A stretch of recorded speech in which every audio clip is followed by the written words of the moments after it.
Hi friends, ಇವತ್ತಿನ video ಮೂಲಕ season special ಆಗಿ ತುಂಬಾ ರುಚಿಯಾದಂತಹ ಮಾವಿನಕಾಯಿ ಚಿತ್ರಾನ್ನ, ಹಾಗೆಯೇ ಈ ಚಿತ್ರಾನ್ನ ಜೊತೆಗೆ ಬೆಸ್ಟ್ ಕಾಂಬಿನೇಷನ್ ಆಗಿ ಸಿಂಪಲ್ ಆಗಿ ಮೆಣಸಿನಕಾಯಿ ಬಜ್ಜಿನ ಸಹ ಯಾವ ರೀತಿ ಮಾಡೋದು ಅಂತಂದ್ಬಿಟ್ಟು ತೋರಿಸ್ಕೊಡ್ತಿದ್ದೀನಿ.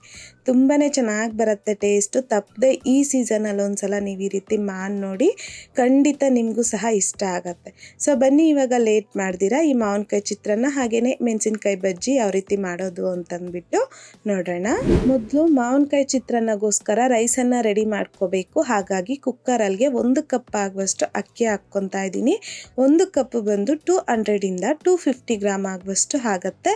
ಈಗ ನೀರನ್ನು ಸೇರಿಸಿ 2ರಿಂದ 3 ಸಲ ನೀಟಾಗಿ ಅಕ್ಕಿನ ವಾಶ್ ಮಾಡ್ಕೊಂಡಿದ್ದಾದ ನಂತರ ಅಕ್ಕಿ ತಗೊಂಡಿರ್ತಕ್ಕಂಥ ಕಪ್ಪಲ್ಲೇ 1 ಕಪ್ ಅಕ್ಕಿಗೆ 2 ಕಪ್ ಆಗುವಷ್ಟು ನೀರು, ರುಚಿಗೆ ತಕ್ಕಷ್ಟು ಸಾಲ್ಟು, ಹಾಗೆಯೇ 1 ಟೀ ಸ್ಪೂನ್ ಆಗುವಷ್ಟು ಎಣ್ಣೆನ ಹಾಕ್ಕೊಂಡು ಚೆನ್ನಾಗಿ ಮಿಕ್ಸ್ ಮಾಡ್ಕೊಳ್ಳಿ. ಎಣ್ಣೆ ಹಾಕೋದ್ರಿಂದ ನಮಗೆ ರೈಸು ಒಂದಕ್ಕೊಂದು ಅಂಟ್ಕೊಳ್ಳೋದಿಲ್ಲ, ಉದುರಾಗಿ ಬರುತ್ತೆ.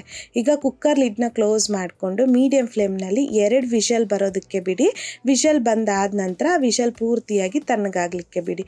ಅಷ್ಟರಲ್ಲಿ ನಾವಿಲ್ಲಿ ಮಾವಿನಕಾಯಿನ ಈ ರೀತಿಯಾಗಿ ಕಟ್ ಮಾಡಿಕೊಂಡು ಮೇಲ್ಗಡೆ ಇರ್ತಕ್ಕಂಥ ಸಿಪ್ಪೆನ ತೆಗೆದು ತುರ್ದು ತಗೋಬೇಕಾಗತ್ತೆ. ಸೊ ನಾನಿಲ್ಲಿ ಬಂದು ತೋತಾಪುರಿ ಮಾವಿನಕಾಯಿ ಬರುತ್ತಲ್ವ, ಸೊ ಅದನ್ನು ತಗೊಂಡಿದ್ದೀನಿ. ಸೊ ನಾನಿಲ್ಲಿ ಪೂರ್ತಿಯಾಗೂ ಸಹ ಹಾಕೋದಿಲ್ಲ, ಜಸ್ಟ್ ಒಂದು ಅರ್ಧ ಭಾಗದಷ್ಟು ಮಾತ್ರ ತುರಿದು ಮಾವಿನಕಾಯಿ ಚಿತ್ರಾನ್ನಗೋಸ್ಕರ ರೆಡಿ ಮಾಡ್ಕೊತೀನಿ. ಮೇಲೆ ಇರತಕ್ಕಂಥ ಸಿಪ್ಪೆನ ತೆಗೆದಾದ ನಂತರ ಈ ರೀತಿಯಾಗಿ ತುರ್ಕೋಬೇಕಾಗತ್ತೆ. ಸೊ ಜಸ್ಟ್ ನಾನಿಲ್ಲಿ ಪೂರ್ತಿ ಮಾವಿನಕಾಯಿನೂ ಸಹ ತಗೊಂಡಿಲ್ಲ, ಒಂದು ಅರ್ಧ ಭಾಗದಷ್ಟು ಮಾತ್ರ ಮಾವಿನಕಾಯಿನ ತುರಿದಿಟ್ಕೊಂಡಿದ್ದೀನಿ 1 ಕಪ್ಪು ಅಕ್ಕಿಗೆ. ಈಗ ಅಷ್ಟರಲ್ಲಿ ನಮಗಿವಾಗ ರೈಸು ಸಹ ರೆಡಿಯಾಗೋಗಿರುತ್ತೆ. ಪೂರ್ತಿಯಾಗಿ ವಿಷಲ್ ತಣ್ಣಗಾಗಿದ್ದಾದ ನಂತರ ಲಿಡ್ಡನ್ನು ಓಪನ್ ಮಾಡಿಕೊಂಡು ಈ ರೀತಿ ಅಗಲವಾಗಿರುವಂಥ ಒಂದು ಪಾತ್ರೆ ಇಲ್ಲಾಂದರೆ ಬೌಲಲ್ಲಿಗೆ ತೆಗೆದಿಟ್ಕೊಳ್ಳಿ. ಒಂದ್ಸಲ ಮಿಕ್ಸ್ ಮಾಡಿಬಿಟ್ಟು ಪ್ಲೇಟನ್ನು ಕ್ಲೋಸ್ ಮಾಡಿ ಪಕ್ಕಕ್ಕೆ ಇಟ್ಕೊಳ್ಳಿ. ಈಗ ಒಗ್ಗರಣೆ ಹಾಕ್ಕೋಬೇಕು. ಚಿಕ್ಕ ಪ್ಯಾನಲ್ಗೆ 3 ಟೇಬಲ್ ಸ್ಪೂನ್ ಎಣ್ಣೆ, 4ರಿಂದ 5 ಟೇಬಲ್ ಸ್ಪೂನ್ ಆಗುವಷ್ಟು ಕಡಲೆ ಬೀಜನ ಸಹ ಹಾಕ್ಕೊಂಡು ಲೋ ಫ್ಲೇಮ್ನಲ್ಲಿ ಕಡಲೆ ಬೀಜ ಕ್ರಿಸ್ಪಿ ಆಗೋವರೆಗೂ ಚೆನ್ನಾಗಿ ಫ್ರೈ ಮಾಡಿಕೊಂಡು ಒಂದು ಪ್ಲೇಟಲ್ಲಿ ತೆಗೆದು ಪಕ್ಕಕ್ಕೆ ಇಟ್ಕೋಬೇಕು.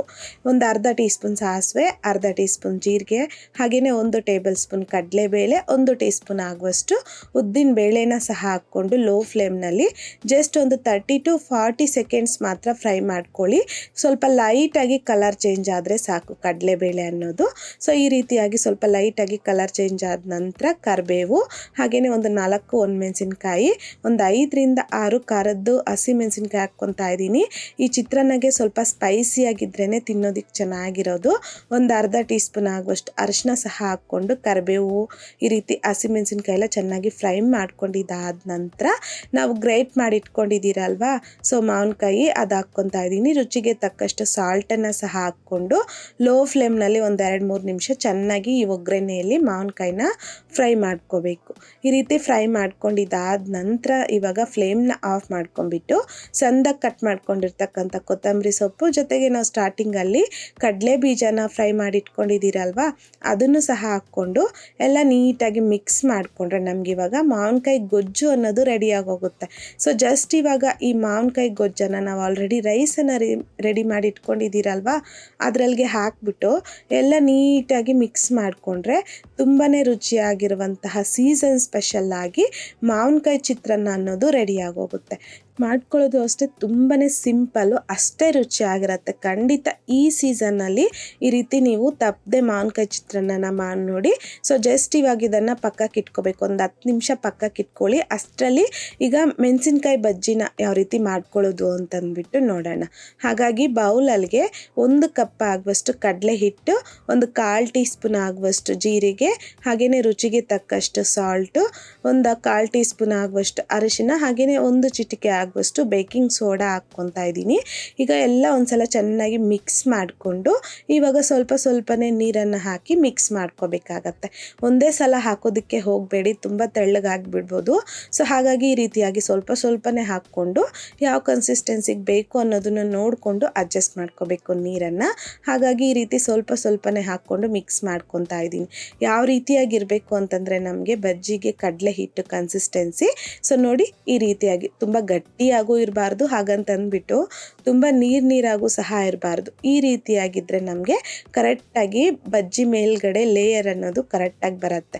ಆಲ್ರೆಡಿ ನಾನಿಲ್ಲಿ ಸ್ಪೈಸಿದು ಮೆಣಸಿನ್ಕಾಯಿ ಬರುತ್ತಲ್ವ, ಸೊ ಅದನ್ನು ನೀಟಾಗಿ ವಾಶ್ ಮಾಡಿಕೊಂಡು ಒಳಗಡೆ ಇರ್ತಕ್ಕಂಥ ಬೀಜ ಇರುತ್ತಲ್ವ, ಸೊ ಅದನ್ನು ತೆಗೆದುಕೊಬಿಟ್ಟಿದ್ದೀನಿ. ಸ್ಪೈಸಿ ಜಾಸ್ತಿ ಇರುತ್ತೆ ಅಂತಂದ್ಬಿಟ್ಟು ನೀವು ಬೇಕು ಅಂತಂದರೆ ಹಾಗೇನೂ ಸಹ ಹಾಕ್ಕೋಬೋದು, ಬಟ್ ತುಂಬ ಖಾರ ಅನಿಸ್ಬಿಡುತ್ತೆ, ಹಾಗಾಗಿ ಬೀಜನ ನಾನಿಲ್ಲಿ ತೆಗೆದು ಹಾಕ್ಕೊಬಿಟ್ಟಿದ್ದೀನಿ.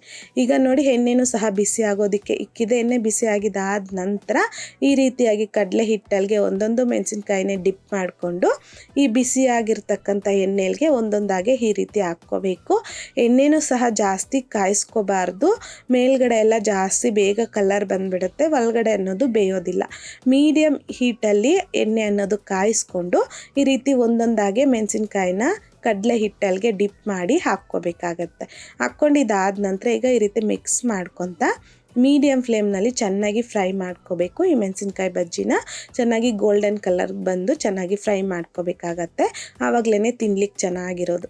ಈಗ ನೋಡ್ತಿರ್ಬೋದು ಎಲ್ಲನೂ ನೀಟಾಗಿ ಚೆನ್ನಾಗಿ ಗೋಲ್ಡನ್ ಕಲರ್ ಬಂದಿದೆ, ಫ್ರೈ ಆಗಿದೆ. ಈ ರೀತಿಯಾಗಿ ನಾವು ಮೆಣಸಿನ್ಕಾಯಿ ಬಜ್ಜಿನ ಫ್ರೈ ಮಾಡ್ಕೊಂಡಿದ್ದಾದ ನಂತರ ಒಂದು ಪ್ಲೇಟಲ್ಗೆ ತಗೊಳ್ಳೋದು ಅಷ್ಟೇ. ಹುರಿದಿರ್ತಕ್ಕಂಥ ಎಲ್ಲ ಮೆಣಸಿನ್ಕಾಯಿನೂ ಸಹ ಸೇಮ್ ಇದೇ ರೀತಿಯೇ ರೆಡಿ ಮಾಡ್ಕೊಂಡು ತಗೊಂಡ್ರೆ ತುಂಬಾ ರುಚಿಯಾಗಿರುವಂತಹ ಸಿಂಪಲ್ಲಾಗಿ ಮೆಣಸಿನ್ಕಾಯಿ ಬಜ್ಜಿನೂ ಸಹ ರೆಡಿಯಾಗಿ ಹೋಗುತ್ತೆ. ಈಗ ಎಲ್ಲ ಮೆಣಸಿನ್ಕಾಯಿ ಬಜ್ಜಿನ ಸಹ ರೆಡಿ ಮಾಡ್ಕೊಂಡಿದ್ದೀನಿ. ಸೊ ಈ ರೀತಿಯಾಗಿ ಮೆಣಸಿನ್ಕಾಯಿ ಬಜ್ಜಿನ ಸಿಂಪಲ್ಲಾಗಿ ರೆಡಿ ಮಾಡಿಕೊಂಡು ನಾವು ಮಾಡ್ಕೊಂಡಿರ್ತಕ್ಕಂಥ ಮಾವಿನಕಾಯಿ ಚಿತ್ರಾನ್ನ ಜೊತೆಗೆ ಸರ್ವ್ ಮಾಡಿಕೊಂಡ್ರೆ ತುಂಬಾ ಚೆನ್ನಾಗಿರುತ್ತೆ ಟೇಸ್ಟು. ಸೊ ಈ ಸೀಸನಲ್ಲಿ ತಪ್ಪದಿರ ಈ ರೀತಿ ಮಾವಿನಕಾಯಿ ಚಿತ್ರಾನ್ನ ಟ್ರೈ ಮಾಡಿ ನೋಡಿ. ಸೊ ಒಂದು 10-15 ನಿಮಿಷ ಹಾಗೆ ಬಿಟ್ಟಾದ ನಂತರ ನಾವು ಈ ಮಾವಿನಕಾಯಿ ಚಿತ್ರಾನ್ನ ಸರ್ವ್ ಮಾಡ್ಕೋಬೇಕು. ಆವಾಗ ಮಿಕ್ಸ್ ಮಾಡಿ ತಿಂದರೆ ಟೇಸ್ಟ್ ಅನ್ನೋದು ಅಷ್ಟು ಚೆನ್ನಾಗಿರೋದಿಲ್ಲ. ಆ ಮಾವಿನಕಾಯಿ ಫ್ಲೇವರ್ ಎಲ್ಲನೂ ರೈಸ್ಗೆ ಇಟ್ಕೋಬೇಕು. ಹಾಗಾಗಿ ಒಂದು 20 ಮಿನಿಟ್ಸ್ ಆದ ನಂತರ ಸರ್ವ್ ಮಾಡ್ಕೊಳ್ಳಿ. ಜೊತೆಗೆ ನಾವು ಮಾವಿನಕಾಯಿ ಚಿತ್ರಾನ್ನ ಜೊತೆಗೆ ಈ ಮೆಣಸಿನ್ಕಾಯಿ ಬಜ್ಜಿನ ಸಹ ರೆಡಿ ಮಾಡ್ಕೊಂಡಿದ್ದೀರಲ್ವ, ಕಾಂಬಿನೇಷನ್ನು ಸೂಪರ್ ಆಗಿರುತ್ತೆ. ಈ ರೀತಿ ನೀವು ಮನೇಲಿ ಟ್ರೈ ಮಾಡಿದಾದ ನಂತರ ಯಾವ ರೀತಿ ಬಂತು ಟೇಸ್ಟ್ ಅನ್ನೋದನ್ನು ಮರಿದೇ ನನಗೆ ಕಮೆಂಟ್ ಮೂಲಕ ತಿಳಿಸಿ. ಲೈಕ್ ಮಾಡಿ, ಶೇರ್ ಮಾಡಿ. ಮತ್ತಷ್ಟು ಈಸಿ ಆ್ಯಂಡ್ ಸಿಂಪಲ್ ಕ್ವಿಕ್ ರೆಸಿಪೀಸ್ಗೋಸ್ಕರ ದಯವಿಟ್ಟು ನೀವಿನ್ನೂ ನಮ್ಮ ಮೆಗಾಶ್ರೀಸ್ ಕಿಚನ್ ಚಾನಲ್ನ ಸಬ್ಸ್ಕ್ರೈಬ್ ಮಾಡಿಲ್ಲ ಅಂತಂದರೆ ಸಬ್ಸ್ಕ್ರೈಬ್ ಮಾಡಿ.